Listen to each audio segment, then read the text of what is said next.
It's my pleasure to be here again, a year after previous talk. That talk was very fruitful. We established very good collaboration with Camilla Deleuze and Elie Brouet, and that collaboration built the bridge across the abyss between physics and math. It took us half a year to build that bridge, and then we started bringing physical conjectures from one side and mathematical theorems from the other. And that was very fruitful because one of these theorems essentially proved that the only solution I found for certain stable vortex sheet is possible. There are no compact solutions. I found non-compact solution, and compact solutions are impossible, which means that even if they exist in turbulence, they cannot be responsible for the phenomena I'm going to talk about today, namely distribution of circulation. Let me now go on with my talk. So I will talk about the following work, which started long ago, but I recently revived it and advanced it to what I look like a finish, but maybe it's just the beginning. We established mathematical equivalence of a problem of turbulence in a classical incompressible fluid and the bound state problem of a quantum system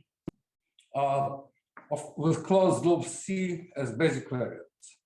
The Schrödinger equation in this loop space is derived with viscosity nu playing the role of Planck's constant. This quantum equivalence opens the way for simulations of classical turbulence on quantum computers. The strong turbulence corresponds to WKB limit, nu going to 0, which we study in detail. We find an analytical solution for this WKB limit, leading to specific predictions for PDF of velocity circulation in strong asymptotic turbulence. These predictions perfectly match the numerical simulations based on the conventional Navier-Stokes equation with the random force. Let's start with some lyrical introduction. The unsolved problem of classical turbulence has challenged us for centuries, like a shining Himalaya peak. Bergerson, Zager, Heisenberg, Landau, Kolmogorov, Feynman, and many other great scientists attempted and failed to reach the summit, but blazed the trail for next generation. I don't claim I reached the summit, but I think I have another trail. The ultimate goal of turbulence is to solve the Navier-Stokes equations and determine why and how the solution covers some manifold rather than staying unique given the initial data, and what are the properties of this manifold. We also need to understand why it is irreversible even at zero viscosity when the Navier-Stokes equation formally becomes the Euler equations corresponding to a reversible Hamiltonian system with conserved energy. Another lyrical introduction, which I think my good old friend Sasha Polyakov will appreciate. The modern turbulence theory resembles a strong interaction theory 60 years ago when we both started our scientific careers. The great Heisenberg promoted the S-matrix dogma, which stated that there is nothing inside protons, neutrons, and mesons. All particles consist of each other, and it's forbidden to ask unobservable questions like what is inside. You can only build phenomenological models instead of trying to find and solve the microscopic theory. The young wheel theory already existed, but was discarded by Heisenberg and his follower Landau, who declared that Lagrangian field theory must be buried with all proper honors. They buried quantum field theory, but forgot to drive the stake through its heart. And then came quarks, gluons, and asymptotic freedom. The rest is history. We claim, now these are today claims I'm trying to make, that there are also confined gauge fields in turbulence hidden inside the velocity and vorticity fields. These so-called spherical Cleft variables are equivalent to rigid rotators, and they cannot be observed as wave excitations like gluons cannot be observed in asymptotically free gauge theory. In the same way as gluons collapse to minimal surfaces inside the closed word lines of quarks, these confined variables in turbulent flow collapse into vortex sheets. The fluctuations of these variables die out in the strong turbulence in the extreme limit of viscosity going to 0, echoing the asymptotic freedom. We also claim a duality of the turbulence viewed as statistics of velocity field to a quantum mechanical problem in the loop space. In this talk, we'll briefly summarize this quantum correspondence of the forced Navier-Stokes equations and the asymptotic solution of this problem at large Reynolds number gamma divided by nu. Gamma is the circulation of some spatial loop. Here, gamma is velocity circulation over a large loop C, which is conserved in the flow we found. We call it Kelvinon, which, I mean, circulation is conserved. The spherical Cleft variables, which map R3, our space, into S2, the unit sphere, with non-trivial winding numbers related to the conserved circulation. The complete theory is reviewed in a recent preprint submitted to Physics Reports. It is an archive. There are many versions, and because I keep developing this theory, and so I invite you to read the latest version or wait a few months before there will be a final one published in the Physics Reports. Some lucky nonlinear PDE in mathematical physics were solved by reduction to a linear problem in a higher dimension. We claim such luck with the forced Navier-Stokes equation. In this case, however, we must go to an infinite dimensional loop space. Points in this space are closed loop in 3D space, or the set of three periodic functions, C of theta varying from 0 to 2 pi. The linear problem is quantum mechanics in loop space. This problem is solvable in terms of nonlinear ordinary differential equation in 1+1 dimensions with random Gaussian initial data. That is, I'm not going to describe that, it's too complex and can be even compute numerically. It is rather symbolic formal solution.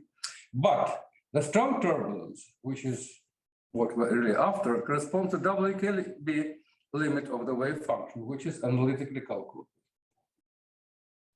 The asymptotic solution of loop equation, which we found in the 90s, were impossible to verify at the time with contemporary computer resources. Besides, they are too strong to be true, as one respectable mathematical physicist recently told me.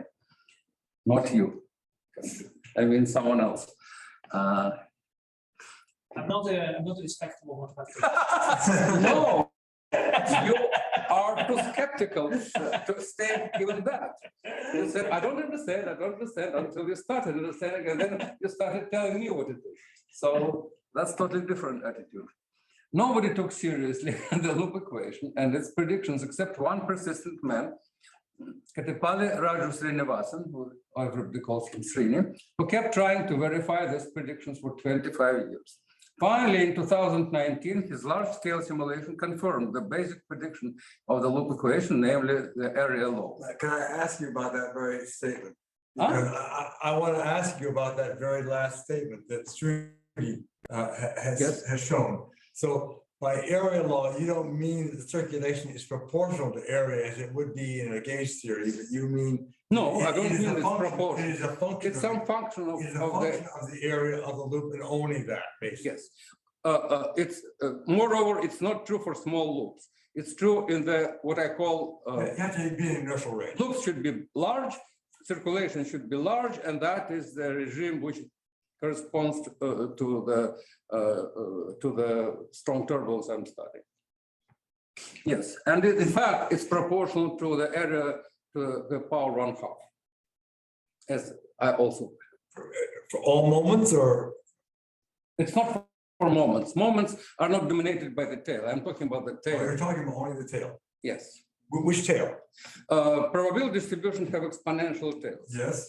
I confirm that they are exponential and find that these exponential tails depend on the circulation divided by square root of area. The circulation PDF in the turbulent region was a function of the minimal area inside the loop as we predicted in the 90s. Yes, the function. It was not proven at that in the 90s that it's square root. Let's consider the statistical average of the phase factor associated with velocity circulation. Average of exponential of I gamma divided by nu. these two quantities, circulation and viscosity, have the same dimension, and the ratio is effectively the Reynolds number. If circulation is large with respect, compared to viscosity, that is considered turbulent region. In gauge theory, such an average over quantum fluctuations is called the Wilson loop. Here, we average over random forces perturbing the system at spatial infinity. These forces are only needed to pump energy dissipated in high vorticity regions inside the volume. They don't really enter directly the loop equations, which I'm going to derive, because loop equations correspond to dynamic of vorticity, and random forces which are sufficient for energy pumping could be purely potential. The loop equation is derived from the Navier-Stokes equations. That's one of possible ways to write the Navier-Stokes equation. So there is a, there is a term omega v, and that's a viscosity term, d omega. I prefer to use wherever possible the vorticity omega, which is the curl of velocity. And this is a gradient of enthalpy, which will drop from the loop equation because all gradients will drop when integrated over the loop. So if we find the time derivative of this psi average after dropping the gradient term in the loop integral, we'll get loop integral of omega v minus nu times d omega times that exponential. That's exact formula. Now, the vorticity tensor being multiplied by this exponential can be replaced by area derivative operator, and velocity can be expressed as Biot-Savart integral of this operator. Now, I'm not going to discuss what is area derivative. There was a long discussion on gauge theories 40 years ago. There were many papers describing mathematical meaning in terms of functional derivatives, in terms of geometric addition of little loop. So I think its subject is covered. So there is this area derivative operator, and I contributed to that. Sasha Polyakov made important contribution to the definition of that operator. So I don't think we need to discuss it. It exists. Now, what is less trivial is this formula for velocity field, where you take the operator, shift it from the point at the loop. And that shift should be accompanied by what we call wires, which is a backtracking loop from one point to another. But in the abelian theory, which is the case, these backtracking loops are actually canceling. So effectively, that operator of velocity inserts somewhere in space the closed loop and finds variation. Changing number of closed loops. The loop calculus and detailed theory of loop equations were published 40 years ago in the context of the gauge theory. Now, here is the loop equation corresponding to the Navier-Stokes equations. And I deliberately write it in the form of Schrödinger equation. I nu times time derivative of a wave function is some Hamiltonian acting on the wave function. And Hamiltonian consists of two terms. One term is integral over the loop of gradient of omega operator, and another is integral of product of omega operator times velocity operator. And velocity operator was discussed in the previous slide, just integral of omega, Biot-Savart integral of omega. So which one of these corresponds to kinetic and potential? I mean, if I think of Schrödinger. Well, you could say that this one corresponds to potential energy. I mean, kinetic energy. Okay. It's quadratic so omega is like momentum. It's like functional derivative with respect to my coordinate, which is loop. So that's H2 is like kinetic energy, and this is not potential energy. It's more like the external field.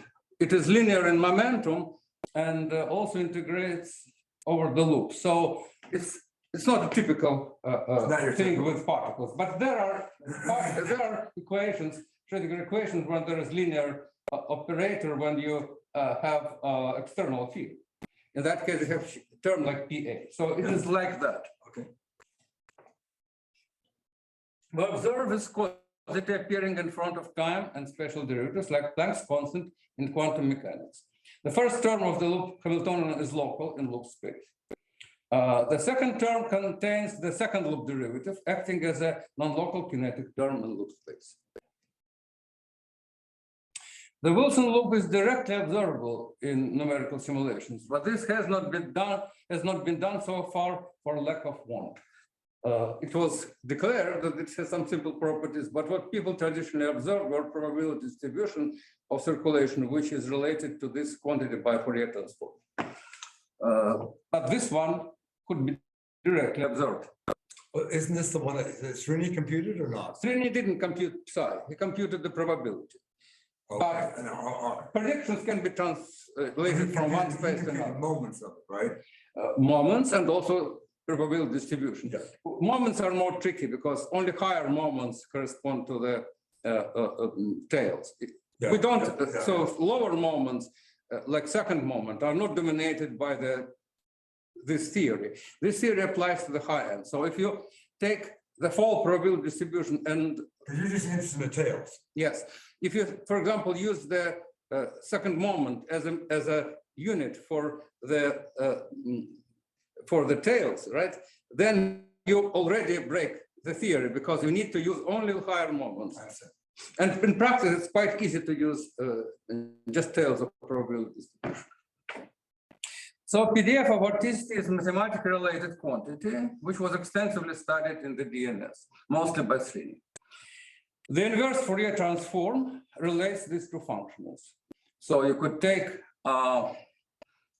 probability to have circulation at certain loop and find Fourier transform of that.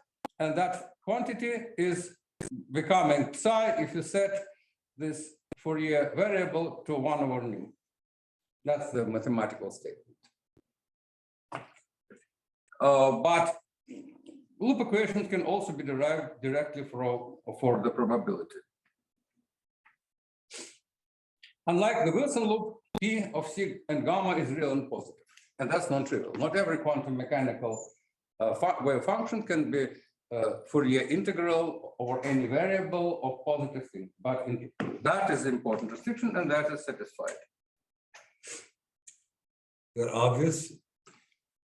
Is that obvious? I will derive equation for P, and that equation will have no imaginary units, and we will, well, I cannot prove that all solutions are positive, but at least the solution I found, I mean, the asymptotic solution is positive.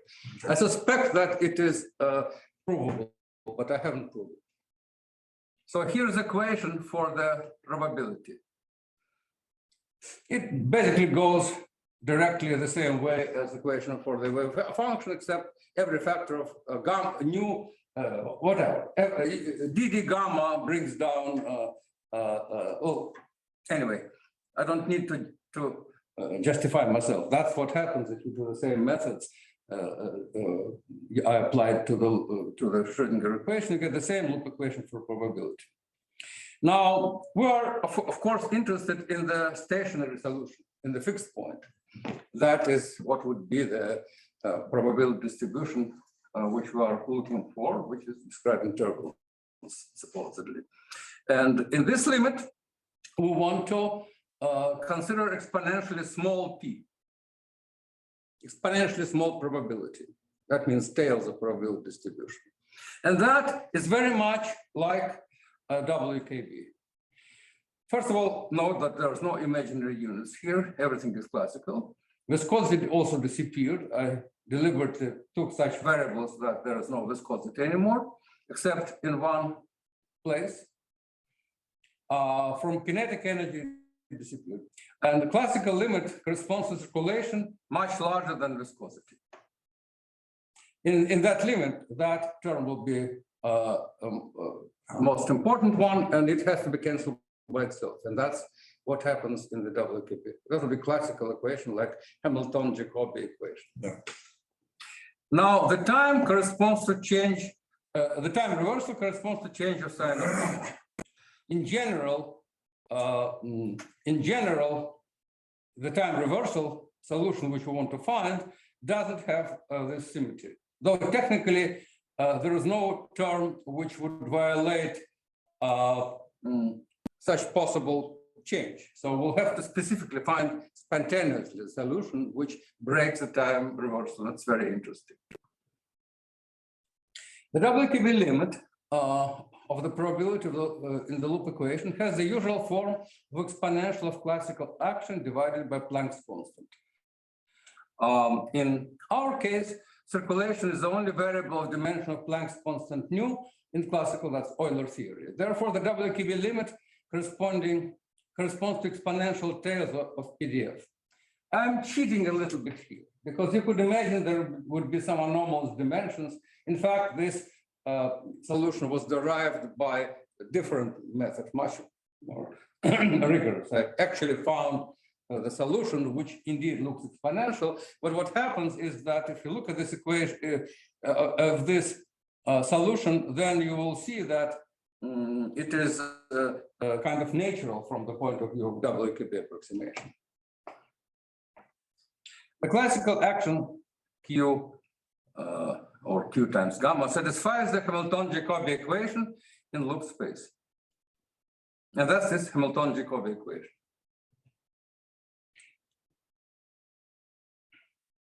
So it is classical equation, and this derivative of action with respect to coordinate sigma plays the role of momentum. So that's a non-trivial thing because usually Hamiltonian cannot vanish, but this one can vanish.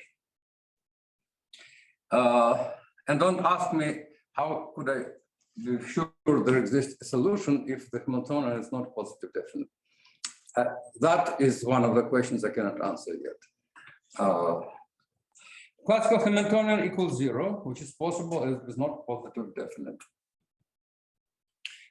The relevant solution for Q is an arbitrary function of minimal area bounded by C. That's a very important statement. I want to explain how we prove it. That observation was done in the 90s. We have to use regularization of the minimal area. Minimal area is a singular object. It is not what I call Stokes functional. Stokes functional is such that variation of, when you add a little loop, is proportional to tensor area inside this loop. So to bring a minimal area to that form, you need to regularize it. You need to introduce certain scale R0 and introduce double integral over the surface or ordinary area element with some short-term kernel. In the limit of R0 going to 0, that will become indeed, this thing will become delta function, that will become ordinary area. So we have to use regularized form, one with substitute equation, and then in the end, we have to turn R0 to 0. And that's the only way we could, because that's a asymptotic solution. So we could think that in fact, it is not minimal area, some functional of that kind, but in the end, it will tend to minimal area, and then it will satisfy the loop equation the same way as this functional. This, by the way, this functional is positive definite, so there's always a minimum. So that's a valid definition of regularized area. You don't have to do any renormalization of it. There's no renormalization after you take R to 0. No, I just have two factors of R0 in denominator, and smart enough for that. In the limit of x going to 0, it is two-dimensional. You don't have to have any subtractions or anything like that. No, just limit. Yeah, that's fine. Yeah, that's good. So basically, there are 2 points on the surface, and when they collapse together, you will get area. Mm-hmm. So these factors cancel. There will be situations when there will be renormalization, but that's not one of them. That's a very simple thing. So the derivative of this area can be now found because that's a Stokes kind of integral over the surface. You just remove one area integrations and you get this integral, which is defined for arbitrary x, not necessarily at the surface. You see, that's why I have this kernel.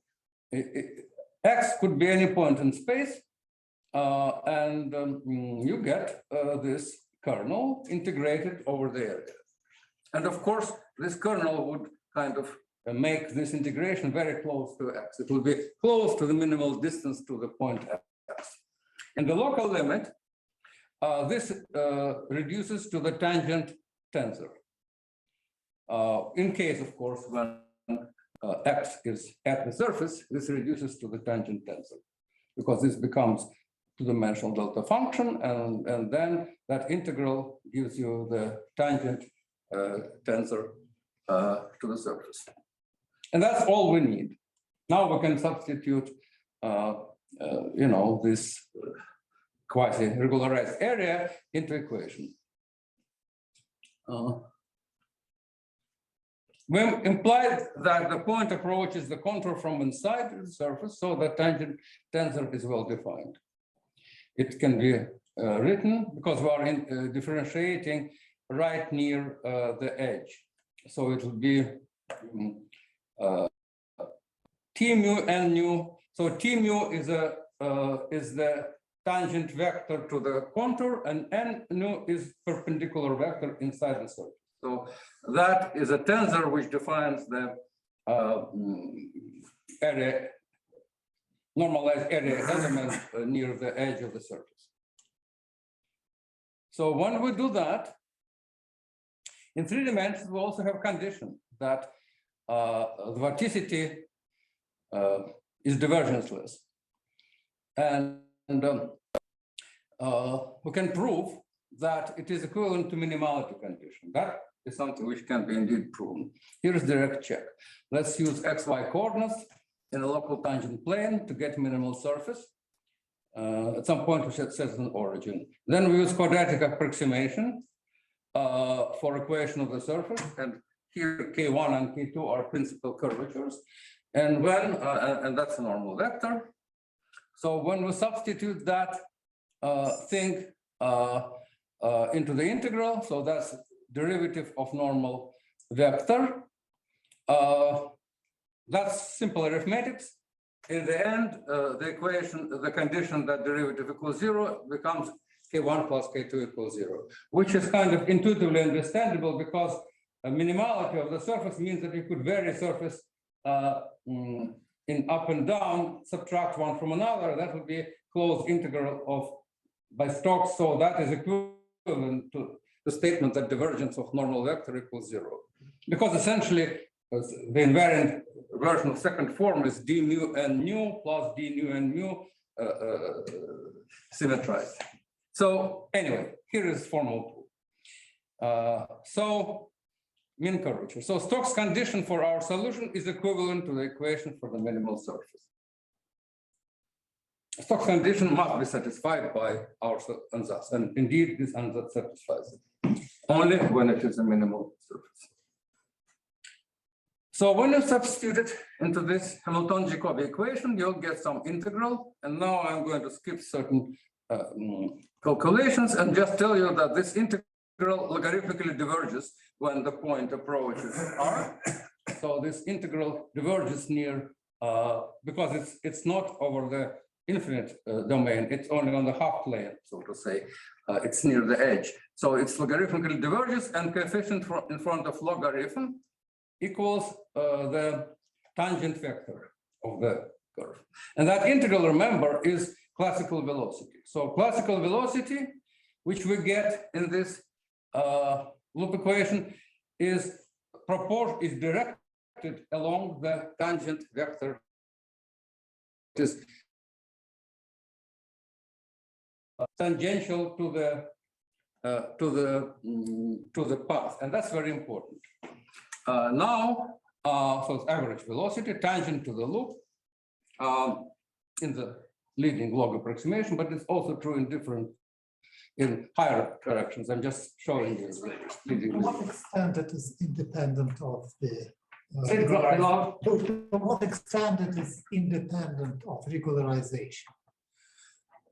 Yes, it is any kernel instead of Gaussian, which has the property of the delta function will do. Any regularization of delta function will produce the same result. It's not necessarily Gaussian. That's what I can say. It should be some kernel regularizing, tending to delta function, and that's all. Now, in the loop integral vanishes due to the symmetry. We are integrating, that's the omega term, remember. So we're integrating over the loop. This T alpha beta comes from omega, and this T beta comes from velocity. So that's basically V times omega times dr.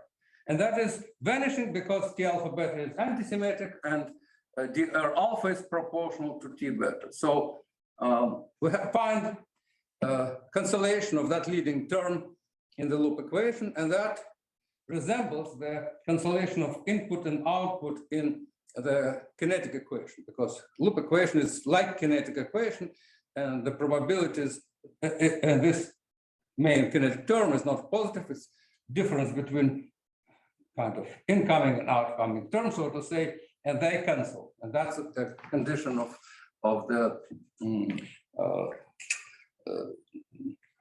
fixed point. So like kinetic Boltzmann equation had similar property. So because line element is vector along the vector T alpha and the tangent vector is antisymmetric. Similar mechanism works for the tensor area.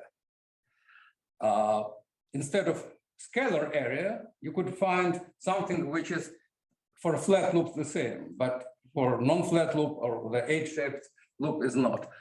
And then cancellations emerge on the global level after closed loop integration. And here it emerged locally.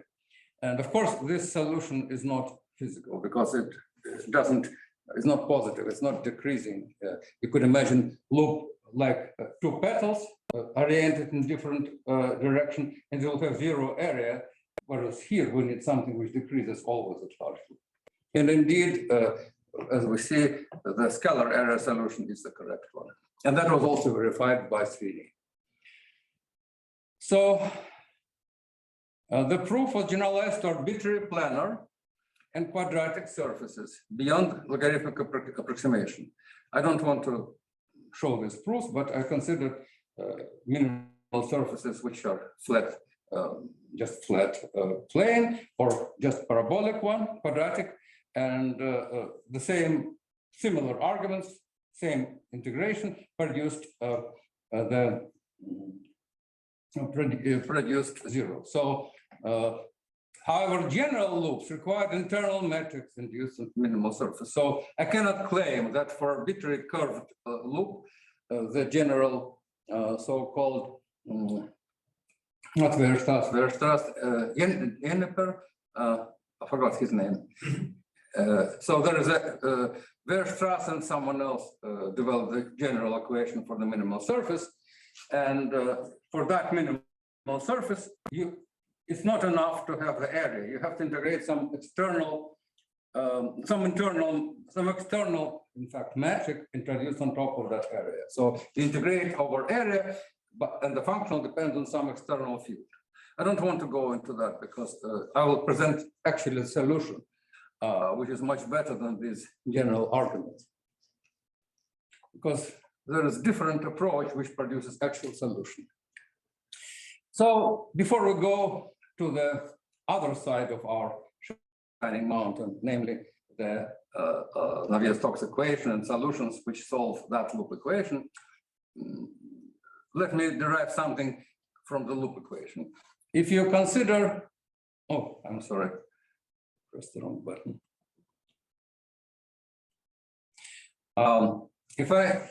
If I consider the general ansatz for probability, which is some function of circulation times some function of logarithm area, and there should be also the same function here for probability to be correctly normalizable to 1. So G is a known function, but using property of the minimal surface, you could derive some identities for this G, which actually determine its shape. You could do some manipulations in definitions using definition of minimal surface, and you will get the following differential equation: G prime equals -1/2 G, and you'll find solution that G is area to the -1/2. And that solution conforms with numerical experiments. No restriction on the shape, because basically only first derivatives enter there, and it happens that arbitrary scaling function would nullify that main term in the loop equation. As long as it depends on minimal area, it satisfies. So some more information is needed beyond that leading approximation to find what is this function of gamma, and that's exactly what we're going to do now. So this is the tail. This is the tail. That's only the tail. Yes, because I don't know anything about the tip, including the third moment, which has to do with Kolmogorov. I cannot make predictions because for me that's not quasi-classical region. Quasi-classical region is quasi-classical will only tell you about tails. Is that what you're saying? Yes. Okay. So all that applies to the tails. Not the solution which I'm going to describe now. Now I'm going to describe much more general, which is formulated in different terms. Which goes beyond the tail, or? I think so. It definitely goes beyond the tail. I compute pre-exponential factor also, but I think it goes beyond the tail. We'll see in the moment. I'm going to skip these formulas.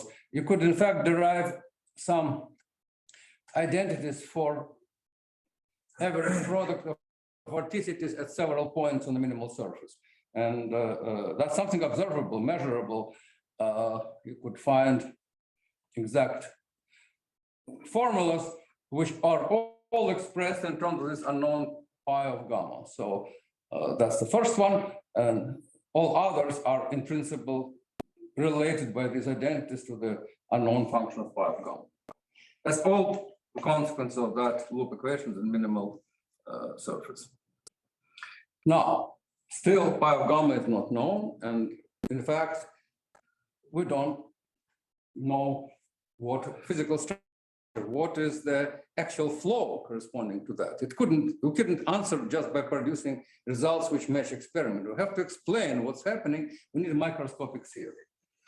So numerical simulations uncovered almost perfect exponential tails.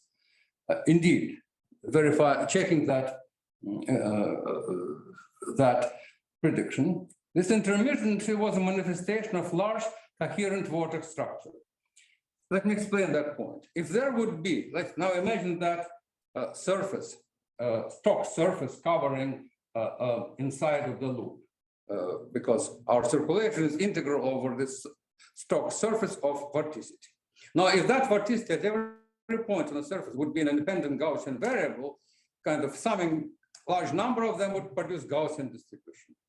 Actually, if it will be any random number, any random independent variable, it will be by central limit theorem behave Gaussian.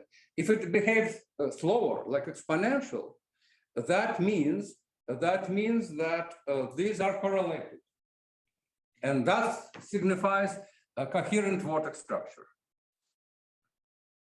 And indeed, there are many other direct indications that there are all these vortex sheets in the turbulence. They were observed, they are known. That's why a year ago I was trying to find the simplest one, the vortex sheet, which is pure vortex sheet, just gap of velocity. The one which I'm going to consider in a few minutes will be more complex vortex sheet with some non-trivial topology, not just vortex, not just gap of velocity. So we kind of explain from that quantum analogy this exponential tails, exponential gamma, but it doesn't explain what is happening in regional fluid dynamics. What is this coherent vortex structure? What are the pre-exponential factors? What causes asymmetry between positive and negative tails? For example, I remember Sasha Polyakov correctly objecting to me that there is symmetry between reversing orientation of the loop, and all my equations have that symmetry. So I have to explain how come I have a solution which does not have that symmetry, and that I will answer now. I will have time for that. Before going into details, let us discuss the relation between vortex sheets and so-called Cleft variables. So these variables play an important role in solving the Euler equation with non-trivial topology.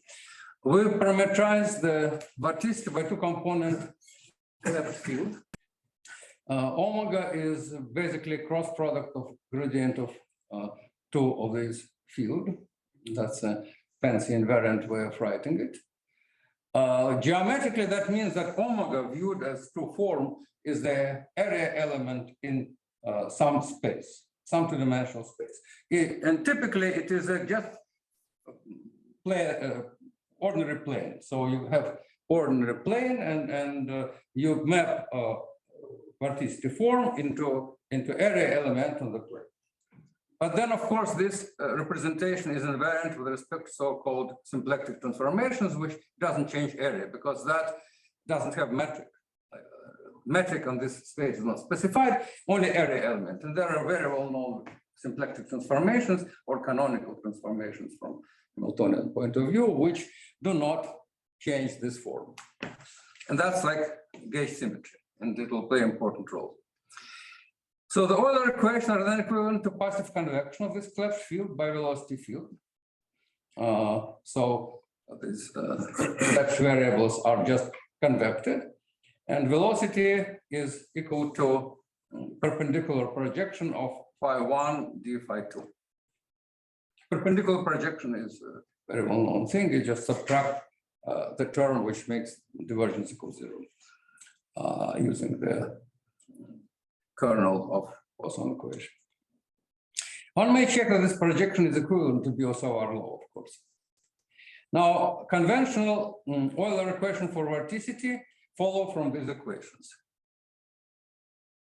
Now, because this omega form is equivalent to area, then it's not surprising to find out that this Cleft field maps three-dimensional space into R2, and velocity circulation is becomes oriented area inside the loop in Cleft space, which is a map of the original loop. So geometrically, circulation is just a map in the Cleft space. And that's a very important property because it will also be true with non-trivial space, which I'm going to discuss later. And then that map is actually less trivial, and area is finite, and there will be many important properties. The most important properties of the Cleft field is that they represent PQ, canonical pair, in Hamiltonian dynamics. Their Poisson bracket is just delta function, like harmonic oscillators, and the Hamiltonian is equal of integral of v squared, standard Hamiltonian of the Euler dynamics. So these are canonical variables of Hamiltonian dynamics, and that fact was known for ages, literally for ages. Now, our observation is that there is more general dynamics of these gauge fields, which correspond to the same dynamics of observables like velocity and vorticity. Namely, you could add to this convection another term, which is local gauge transformation, which geometrically could be viewed as convection in target space.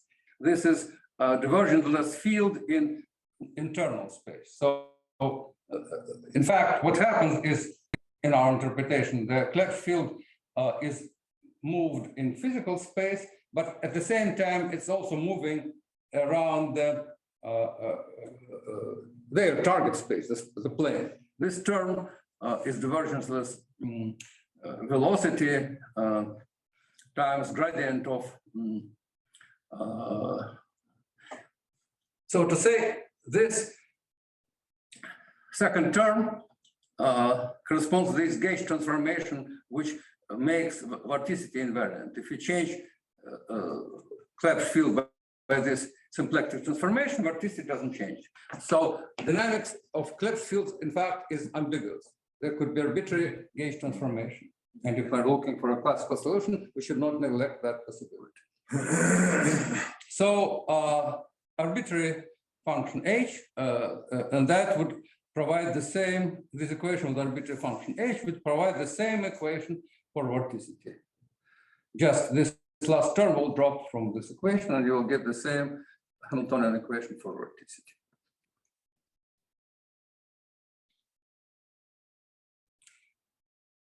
To find configurations with non-trivial topology, which we need, we have to assume that at least one of the two independent fields, say phi2, is multivalued.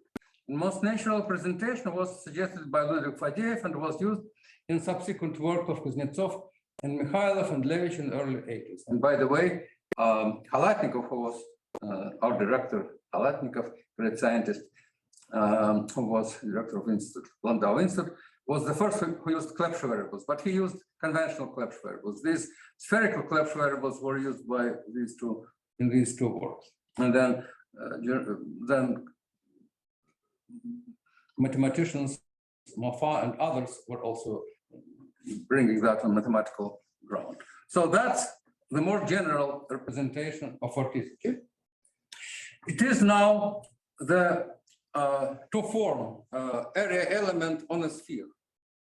So this thing is nothing but the you take the normal plane and you have two coordinates in normal plane, and that thing corresponds to area element on a sphere. So you could actually reduce that to previous one if you take phi2, which is argument of S1 plus I S2, and phi1 will be Z times 1 plus S3. So there is this ordinary sphere, there is vertical axis, and S3 is a coordinate along a projection of the vertical axis, and phi2 is angle around that vertical axis. It's so-called azimuthal angle, and this is longitude, well, whatever. Angle around vertical axis is phi2, and angle controlling the vertical coordinate is phi1. I'm sorry, what do you mean by non-trivial topology here? Huh? What do you mean by non-trivial topology? In a moment, you will see topology. Okay, I see. Oh, the multivaluedness of well, there is a mapping of three-dimensional space onto sphere, and there are topological Okay, that's classes which do that. So that's how it will happen. If you map sphere three-dimensional space onto plane, there will be no topology. But with the sphere, with the compact motions, there are winding numbers, and that is what we're going to find. So Z is global constant. These authors mentioned that Z is arbitrary, but there is much stronger statement. It is global constant of Euler dynamics. In other words, time derivative of Z equals 0. These Cleft variables vary in Euler dynamics, and Z is an integral, constant integral of motion. Doesn't change. That's very interesting. You have dimensionful quantity because S have no dimension as a unit vector. So there is dimension, the objects have dimension. In fact, it has dimension of viscosity, and there is no viscosity in Euler equation. Therefore, there is nothing you could relate Z to. So Z is an arbitrary number, which is in fact integral of motion. It is left indeterminate in Euler dynamics. Later, we determine it from energy balance in the full Navier-Stokes equation. The field phi2 is defined modulo 2 pi. We shall assume it is discontinuous across the vortex sheet shaped as a disk. So there is a disk bounded by our loop, and when you cross that disk, this angle changes by 2 pi, because on a sphere, this angle is defined modulo 2 pi. So continuum field on a sphere could in fact have defined modulo 2 pi. But we are going to do even further. We note that vorticity and therefore velocity is also invariant with respect to shift of this phi2 by pi, not 2 pi, but pi, because that corresponds to reflection of this field S1 plus I S2. This field changes sign, but omega vorticity does not change. And that means that we, in addition to this invariance, we have also this invariance with respect to, so this side is defined model sign. A sign is ambiguous, like wave Schrödinger, like the wave function of the Fermi particle. If you go around the loop, it could change the sign without changing physics. So ambiguous sign is will play an important role in the theory later. So let's now describe the solution. I have 10 minutes and I'll try to do it. Solution is more general than pure vortex sheet we studied before. Elaborating on this work, Deleuze and Brouwer have proven that pure vortex sheets are either non-compact or unstable. In particular, the stable vortex sheets cannot be bounded by a fixed loop. And that's very important because here we would need a vortex sheet bounded by the loop. So this vortex sheet we're going to consider avoids the conditions of the theorem by Brouwer because there is vorticity not just inside the vortex sheet, but also outside of the vortex sheet. And that's more general configuration. It's not pure vortex sheet.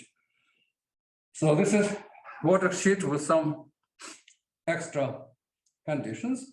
Pure vortex sheets correspond to the bubble of constant bubble of Cleft fields.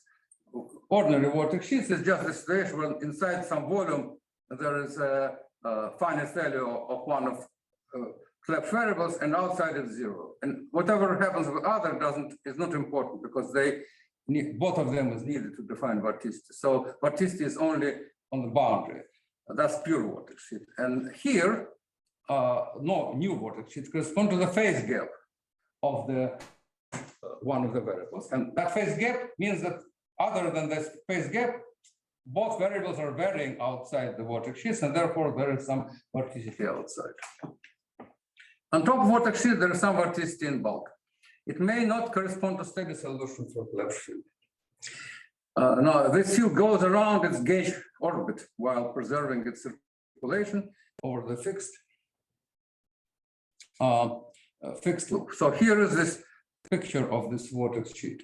So that's the loop. The green potato chip is the vortex sheet, and the red loop symbolizes the beta cycle. There are two cycles. One when we go around the loop, that's alpha cycle, and then there is a cycle when we go around dual loop, encircling this original loop. And both of these circulations around original loop and around the dual loop are quantized. They correspond to certain numbers. These are winding numbers. Let me give you a topological example of that field. So phi 2 is just linear combination of two angles. One angle around the original loop, which is alpha, another angle around the dual loop, beta cycle. Then you could introduce some cook, as Camilla told me. I cook up some potential, some functions for S, which are topologically correct for my purposes, but they are not minimizing the Euler Hamiltonian. They are not exact solutions. They are just examples, say initial data for the time dependent or initial data for variation. But topology is correct. That's why I'm showing them. So at the loop, the third component, the vertical part of vector goes to Z, to third axis, and far away at infinity, it goes to other pole. So it goes between one pole and another pole. At the loop, it is north pole, and at infinity is south pole. And effectively, there is a thickness of a vorticity layer, which is arbitrary parameter lambda in this case. So now these are definition of what happens with angle beta. It changes by 2 pi when you cross the surface, and correspondingly the S1 plus IS2 is multiplied by e to the 2 IPN, which is -1 because n is half integer. Now, this circulation can be computed. Consider infinitesimal loop around the original loop. It's called delta C, which goes around. A red loop in that picture. So phi1 is constant, and integral d phi2 is 2 pi n. And phi1, I claim, equals 2. It is because at the loop S3 equals 1 and phi1 equals 1 plus S3. So it is finite constant. So circulation around this little loop is 4 pi n times z. Z is constant, n is integer, and that's a conserved circulation. It stays finite in the limit of shrinking loop, and that, of course, means there is singularity in velocity. So this is like monopole, there is a pole in velocity. And that's like a charge of monopole. In the real world, with small but finite viscosity, this Kelvinon solution doesn't apply to the core of this infinitesimal tube. So at some distances, viscous effects become important. And there is so-called Berger's vortex solution, which matches this solution at very small distances to the core. You could fix this beta circulation and the tangent strain, and that's exact solution found by Berger's 150 years ago, or so. I don't remember how much, maybe 100. No, yeah, maybe 100. Beginning of previous century, anyway. Yes, almost 100 years ago. So there's this exponential function which cancels that singularity. So there is a finite value at the origin, and everything is nice and integrable. And at large distances, it matches that solution which we described there. So this is a regularization of that Kelvinon. In other words, this Berger's vortex can be viewed as boundary condition for that, for our Euler solution, which doesn't exist at the core. So you have to surround the core by very small tube, and on that tube you have to match it with Berger's. Other than that, solution is finite and exists everywhere. Now we could also find the integrating over the loop and find original circulation. It's also quantized. There's another winding number m around the original loop, and circulation is proportional to z. So thus the loop maps itself into infinitesimal circle around the North Pole. And the circulation is basically the area of the whole sphere, 4 pi times winding number, modulo of this overall factor z. So it's finite, despite the singularity of the loop, because we are integrating the component of velocity, which is not singular. Velocity, which is singular, is the one in transverse direction, in the dual loop. That's a singular component. The one which goes along the original loop is finite. So if we do all that, then we could find now the most important point. Now I'm going to compute this unknown number, normalization number z. And it is computed using the energy balance. And remember, it is the energy balance, not in ordinary sense when there is Kolmogorov triple correlating, etc. All these things, which are usually considered in energy flow, are obtained after averaging over random forces. I'm considering here the theory before averaging. In my loop equation, I could delay averaging over random forces. First, I could find classical solution with conserved circulation at fixed random force, and then integrate resulting wave factor or probability over random forces. In linear equation, you could change averaging, and that's the beauty of this quantum analogy. In loop equation, there is linearity, therefore there is superposition principle. So I can say my solution for the loop equation is average of constant force of certain solution. In fact, I'm claiming a very simple thing. I'm saying that instead of at fixed external force, I claim this Kelvinon saturates this solution. You just have exponential of I gamma computed on the Kelvinon. And then after averaging, you will get non-trivial result. So I claim that this exponential of I gamma for the Kelvinon satisfies the loop equation. Why? Because time derivative of gamma equals 0 on the Kelvinon. Because Kelvinon conserves, by construction, conserves the circulation around the original loop, so we will see that our wave function will satisfy loop equation, because loop equation is just time derivative of this exponential factor. So what happens to Kolmogorov? What happens to Kolmogorov? Kolmogorov arises in the energy balance after averaging over forces. So I'm talking about. Can you see this? Or? Yes, I can see that. I can write general identity for. I can write general identity for energy balance and see how various terms contribute. One of them is Kolmogorov,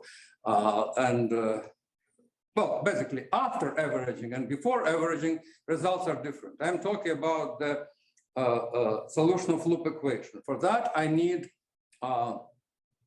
solution at fixed external force, just constant external force. And when I would average that solution, I will have to get results matching the same with Kolmogorov theory. So indeed, I need to find energy balance at fixed force, not the usual energy balance after averaging over fixed force, over external forces. There's, I'm considering solution at fixed external force. Then I consider energy balance equation at fixed external force. And then once I find solution of that equation, I take this Wilson loop and average that over random forces. And then I should match results obtained from Kolmogorov theory. But by the way, Kolmogorov theory is not exact, as you know. It is only approximate because at extreme turbulence, the indices are different from Kolmogorov. I mean the exact result. No, there is one exact relation. The third correlator is exact, yes. Other higher correlators, of course, are not, do not scale as Kolmogorov. There are deviations, so-called anomalous dimensions. But in fact, I'm not sure there are dimensions at all. But are you able to derive or get those numbers from this? Huh? Are you able to get the, say, the second structure function constant from this? No, first of all, I don't see any theoretical grounds for conformal invariance with any anomalous dimensions in turbulence. I don't see theoretical arguments. As a phenomenological theory, it simply works. However, I fit the same data with my theory. But you say you can get the. No, I have some heuristics which explains. I don't have time now, but I can explain you later how I interpret their results. Okay. I don't think there is exact scaling law with any anomalous dimension. I don't see theoretical arguments for conformal field theory because there is no locality, there is no local Hamiltonian, there is no local equation which is incompressibility, and then there is also many differences between this and critical phenomena. And after all, if you assume that velocity has certain scaling dimension, then conformal field theory would predict its dimension equals -2 instead of 1/3. So it's very different from naive conformal invariance. Maybe there are some exotic versions of conformal invariance. I don't want to argue about that. I just don't see any theoretical arguments for conformal invariance in three-dimensional turbulence. So I don't want to discuss it at this point. In two-dimensional, I don't even know what to say about two-dimensional, but in three-dimensional, I don't see. So, so that's my, oops, I'm sorry. Press the wrong button. I think I have to wrap it up soon. So here is a formula for the energy flow, that's dissipation, that's the flow at fixed force. When you would, if you would average that over forces, then you would get Kolmogorov identity. If you take VF and do certain calculations, you will reduce right side to, after averaging over forces, you would reduce it to the Kolmogorov triple correlator. But at the moment, it's not. We haven't averaged over forces yet. So at fixed forces, Okay. So this is our formulas for velocity because there is this factor z, and now we scale it out, and once we do that, we obtain the following formula for these two dissipation. The dissipation is proportional to z squared, and this pumping is proportional to z. It's proportional to z times what's called total momentum of the fluid. And of course, you have to solve these equations, and this total momentum will also indirectly also related to the force, external force, and it will be some functional force. But that's the energy balance at fixed force. Once we compare that equation, we claim that at small force, this net average momentum is proportional to force times some tensor. I don't have time to describe variation methods of computing that. It's just general symmetry configuration. They're both time odd, so at small force, there will be no constant term. It will start with linear term, and in general, that's some tensor susceptibility. So now we can find z because there is a relation which allows us to compute z. So it is ratio of two terms. The most important thing is that it becomes quadratic form in terms of external force. It is quadratic form. This is some constant tensor, and this is just a number. So basically, this circulation becomes quadratic function of external force. Very interesting, not linear, quadratic function. If it is quadratic function, then you could immediately compute the Wilson loop. You have to average exponential of I gamma times circulation over these Gaussian random forces, and that gives you 3 by 3 determinant of this whole thing in the exponential. This term 1 comes from the original Gaussian, and this term with q comes from this gamma, which is also quadratic. Note that there is imaginary unit here. So this psi of gamma is explicitly complex. It's not real. And it's a good thing because complex psi corresponds to time reversal asymmetry. So with fixed winding number m, we have explicit violation of time reversal. We have complex function psi. Now, to make the long story short, you could find the Fourier integral and obtain the exponential of gamma times divided by square root of gamma.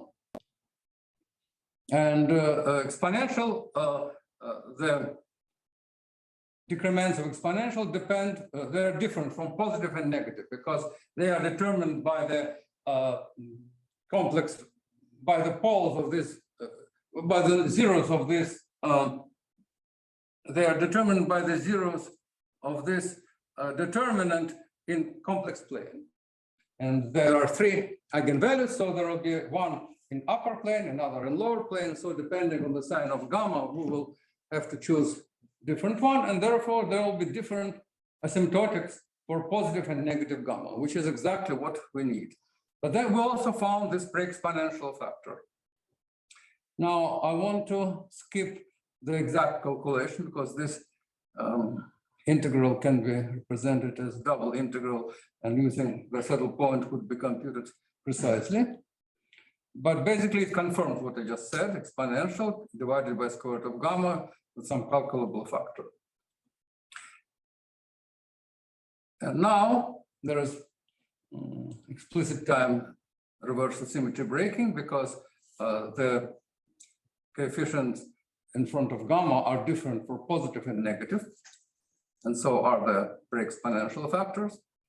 And that's because of the Stokes phenomenon of the same analytic function, positive and negative gamma, because it's explicit integral where you could see that Stokes phenomenon, so that's not miracle. Okay, now we could compare that with experiment. First of all, let's compare my prediction that scale of gamma is square root of A. It was predicted just from the loop equation. I consider here the ratio of 8 moment to 6 moment. I am going to the largest known moments because that corresponds to the tails of this. So that is a correct definition of scale for me because that is not related to small gamma region where I don't know solution. So I claim that this S must scale correctly a square root of area. And here are how I fitted that dependence. So that's the size of the square measured in Srini Srinivasan. This measured moments of distribution, moments of the circulation as a function of radius. And I found the ratio of 8 to 6 moment and plotted that thing S as a function of radius. And you don't need to be a wizard to observe that's a linear function. No non-trivial scale, no non-trivial index. It's very just trivial scale index. However, there is also constant term. So it's linear, asymptotically linear, as it should be, but there is also a constant term. So you could also try to fit that line with some non-trivial power. You could forget this constant term and instead try to fit this with some unknown power. You'll get some power like 1.1 close to 1. I claim it is overfit. You really can, the only thing you could do with experimental data is to check your theories. If you have a theory, you say, okay, this theory fits that with certain probability. You cannot derive theory from experiment. That's kind of obvious thing. And if, of course, you have a theory which is called anomalous scaling and multifractal, then you could verify that theory. But I don't think anybody has that theory. It's purely phenomenological. So with all love and respect to Srini, I disagree with his fitting of that data. My fit is much simpler, and it just says it fits that, and I fit it with straight line. Okay. Now, the most important, interesting thing. I also take actually the probability, that's logarithm of probability, multiplied by square root of gamma. If I wouldn't multiply by square root of gamma, it would not be straight line. I multiplied by square root of gamma, and then it is purely straight line in log scale. In other words, this perfect fit over like 7 decades not only proves correct exponential law, but also proves correct pre-exponential law. I tried without pre-exponential, and it would deviate significantly. So this, in my view, confirms that Kelvinon solution. It doesn't confirm actual property of solution. It just confirms the fact that indeed, if you take circulation, which is some quadratic form of the external force, then the rest is just simple mathematics, and that leads to 1 over square root of gamma times exponential minus gamma, and that's exactly what we see in experiment. So that part of theory is confirmed. Topology, of course, not yet confirmed. And the fit is out of this world. That's exponential of this thing is probability of me being wrong. Just kidding. Not me being wrong. Probability of this particular prediction being wrong. So this prediction works very well. And for gamma negative, it is also very good fit, slightly worse at a small gamma, which is to be expected because there is difference between negative and positive gamma at small gamma, and that is related to this triple moment of Kolmogorov. So there should be some deviation in small gamma. Indeed, there is. But still, the fit is very good. And you could compare the slopes. And you find out that the slopes for positive gamma and negative gamma experimental slopes are different. They are differ by 5%, and the statistical error is 10 to the minus 3. So the difference between the symmetry breaking, the difference between the ratio -1 of the slopes is significantly different from 1. So that means that there is indeed predictable time symmetry breaking here, related to the fact that this topological winding number is time odd, and that is confirmed with these experiments.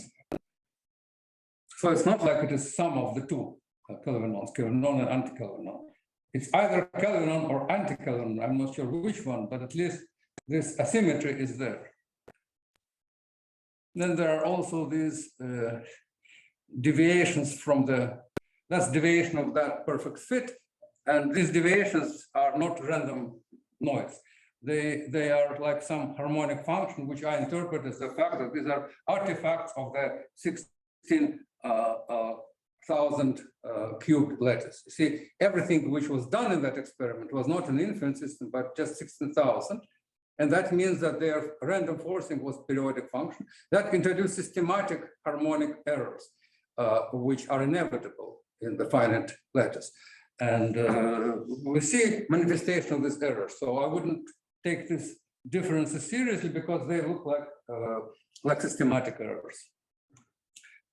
So after 35 years of blind trials and errors, and that errors tortured me and tortured all of my friends and collaborators. I reported all previous versions of the theory many times, but each time I think I got closer to this result. And this result I'm quite sure of, and I would want my colleagues and friends and everybody to just verify it. You could verify it theoretically, check the solutions, or you could make more numerical experiments and check with more precision these predictions. You could, in principle, go further, compute higher corrections. And we have a picture here. We have a physical picture. Let me summarize that physical picture for you. The goal is to find the solution and explain how it covers some manifold. And while trying to achieve that goal, we encountered ambiguity in the Euler equation.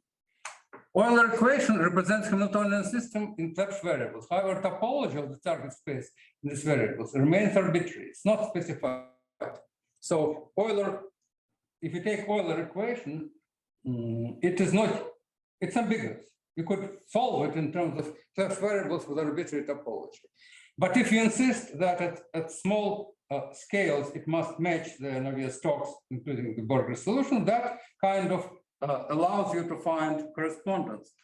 Our solution with this Kelvinon has this singularity at the core, and that perfectly matches the Borger's vortex. So that, I think, is some answer to that question.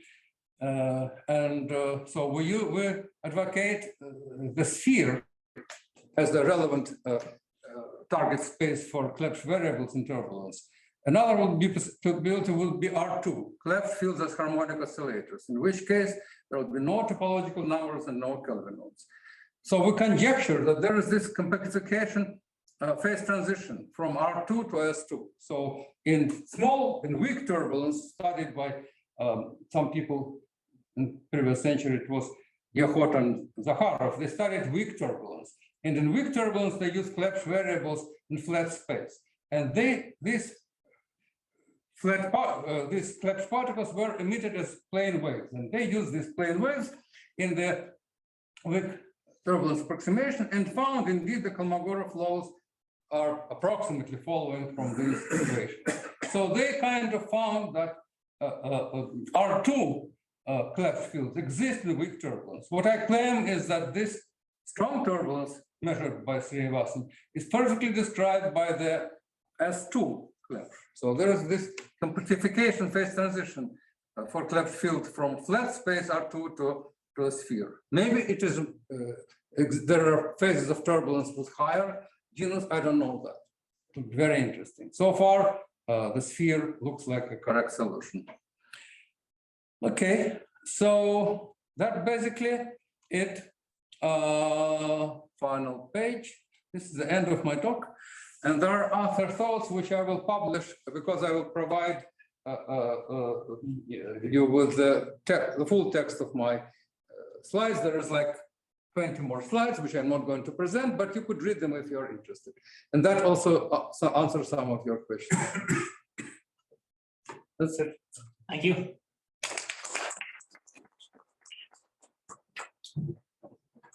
Any questions which were not asked during my talk? Did you try to look at some lower dimension hydrodynamics? Well, in my theory, there is a big difference between odd and even dimensions. Yes. Like, I looked at one-dimensional case. okay, and so what In the one-dimensional case, analogs of my vortex sheet would be shocks. So there is no topology. Can you say something about shocks? Only the fact that there is duality between statistics of shocks and fluctuating vector field. That The question is whether you can get some numbers. I would love to get more specific predictions, but topology is totally different because topology in one dimension is just discrete numbers, Z2. There is no integer winding number. There is just the fact that this kink goes from -1 to 1, and that's it. So what you are studying does not contradict that because there is duality between fluctuation of vector field and statistics of shocks. I say instead of Burger's shocks, we have here these vortex sheets. Right, but the question is, even in Burger's case, it's a difficult problem. Can you? I didn't solve that problem exactly here.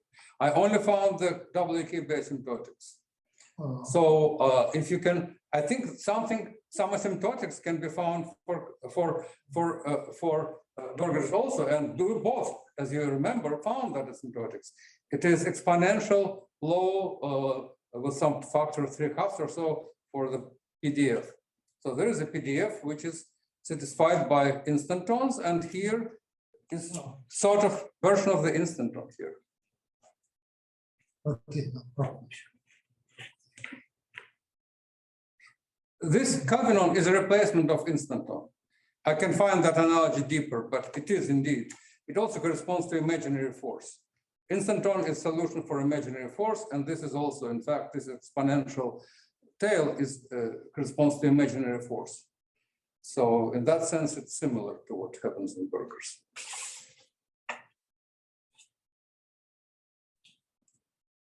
Camilla.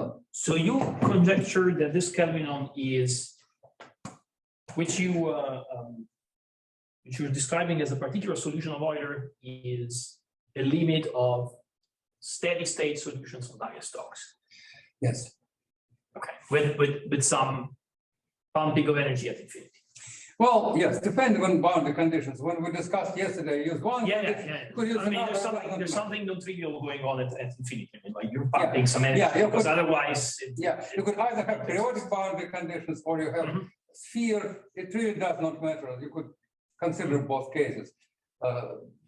Results are equivalent. But the point is that, yes, this Kelvinon is extension of the Burgers vortex.